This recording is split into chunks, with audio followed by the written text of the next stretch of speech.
almost forgot one more thing that you can do that's pretty cool. So when you're in the version 2 and you're highlighting the clipping masks, if you go to File, Place, let's see now, File, Place Embedded, and you choose a photo that has a lot of pretty colors, you can also add in your photo, press OK, bring your, let's see, I'm going to bring it down here to version 2. I'm going to drag the photo to the folder that says clipping masks, but I'm going to drag it to the top of this folder. So right now you can see class of 2020 is coming through, but you cannot see any of the clipping masks. But you can clip this image directly to all of the clipping masks, to all of the letters, and let this image fly through all the letters at the same time by right-clicking, create clipping mask, and clip it to the folder. That is a neat trick.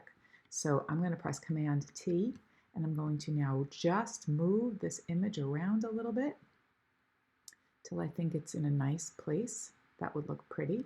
I'm going to resize it a little bit also. And that gives it like a totally different effect, but also something really, really nice.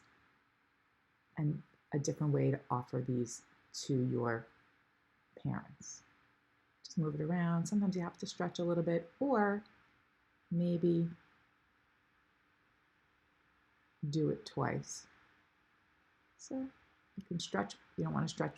You want to be careful about stretching without warping the face of the people you're working with. So you can sometimes stretch it a little bit, and then you can get a nice effect like that.